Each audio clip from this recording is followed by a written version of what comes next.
Good morning, Harry, Lev. Pleasure to meet you. Great, glad to be here.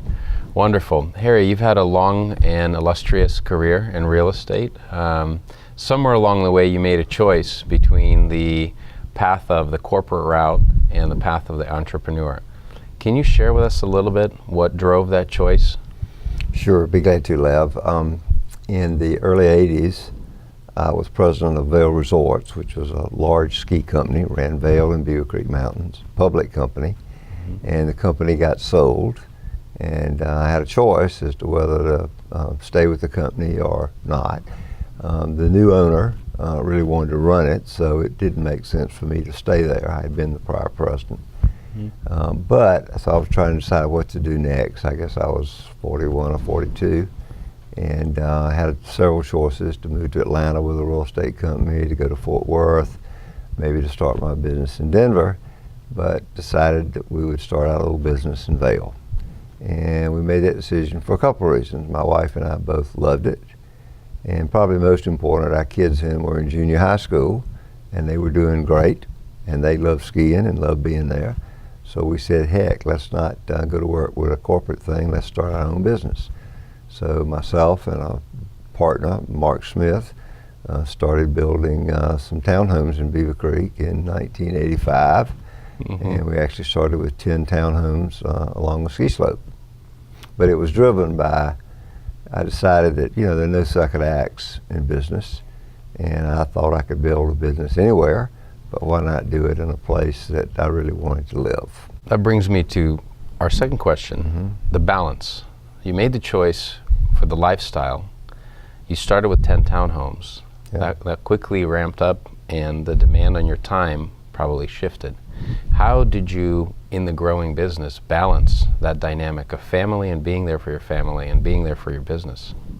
Well, it's tricky, but certainly doable. But like anything else, it requires some planning. It requires you to prioritize things and to be thoughtful. And I think I've been on balance, been able to do that pretty well. So it's, doing things on a personal basis, doing things at ULI, being involved, going to some soccer games and hockey games, and then working hard. And I think one of the things I'm blessed with is I have a high energy level, which I think, by the way, is important for entrepreneurs. And I think I'm pretty good at planning and working on things that are important, and obviously delegating certain things to other people to get the work done that allows me to have that balance. But I never do any work at home. And I never have. And I found that makes my evenings a lot nicer, whether I'm, just having a conversation with my wife, or whether I'm watching Sports Center or whatever I might do.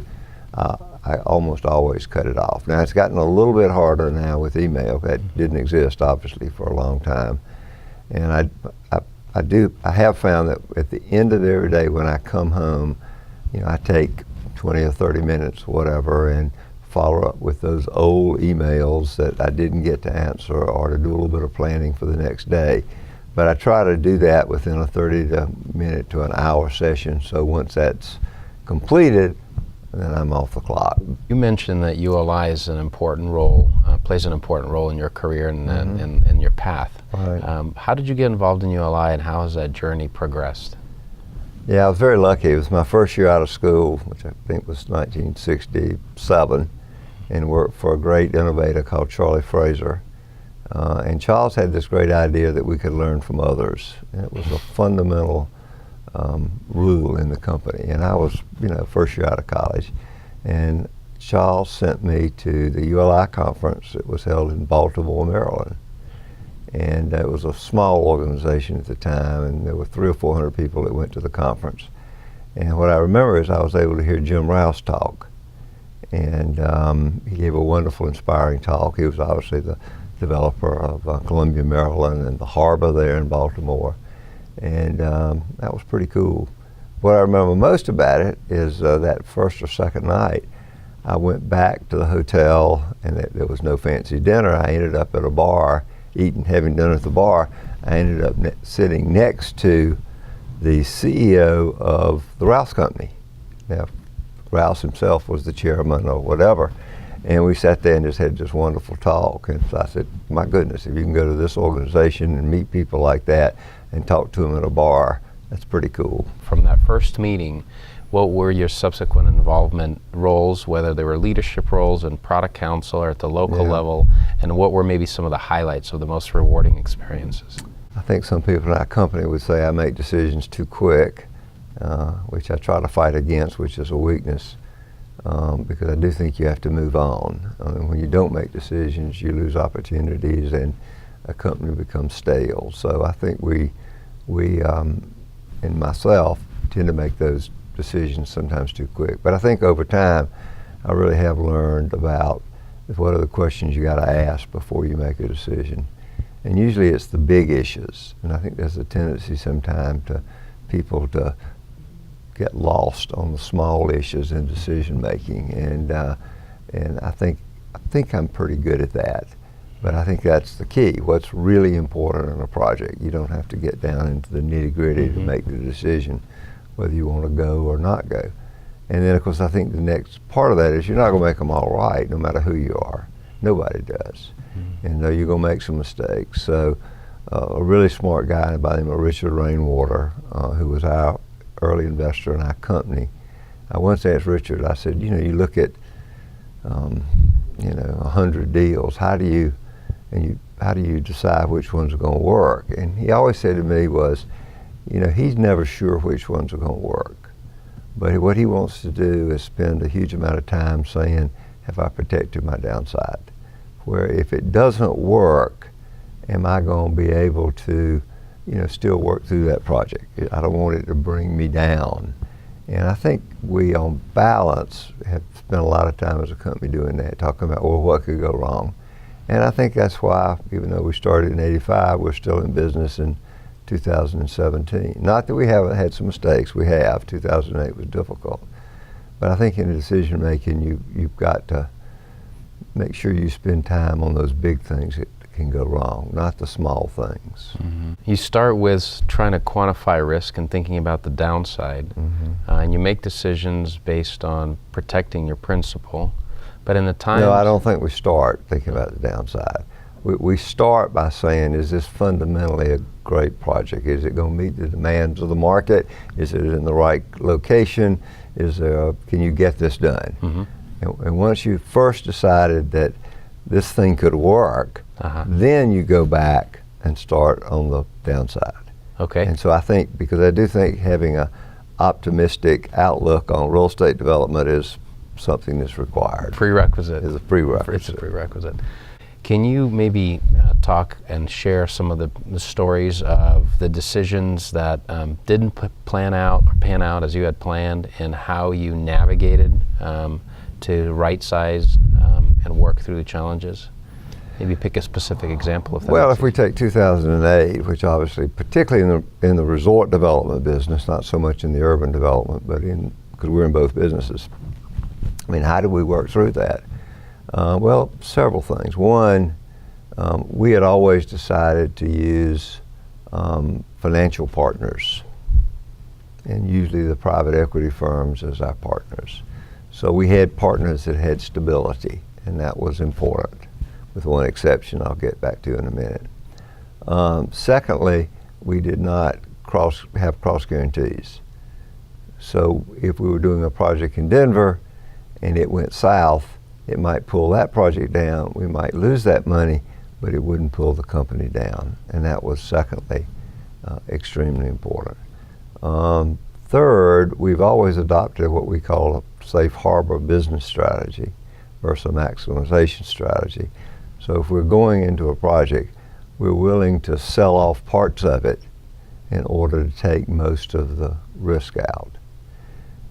A second risk strategy is that we'll only go in the best places. We're on Kauai, Deer Valley, Vail, downtown Denver, Charleston. These are really good places. And if you look at history, they even in downturns, they do pretty good. But even more important, within those markets, we only go on the best sites. And in many respects, that's the best risk management.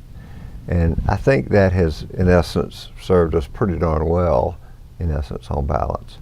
We did have some problems in '08. We had a big project in Lake Tahoe that was put us at risk. Interesting enough, what happened there is our financial partner went away, basically went under, and it was a subsidiary of Morgan Stanley. And who would have ever thought in the risk management that a lender would basically go out of business?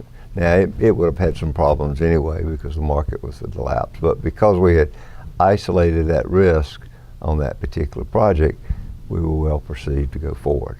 Now, what did we have to do to work through it? One thing, we wanted to keep all our people.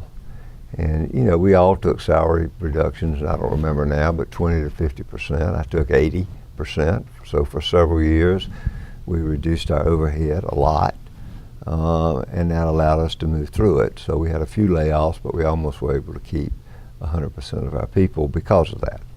Now, we've also always, as a company, not hired professionals.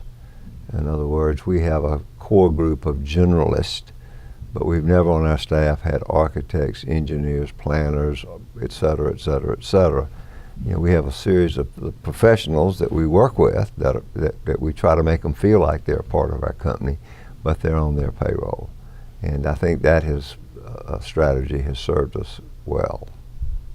You talked about a capital partner and the importance of having the right capital partners that are with you through the good times and the bad times. Right. Can you reflect back on the first capital partner that you brought on board and how that relationship's played out? Yeah, our first capital partner in 1985 was a investor by the name of Richard Rainwater.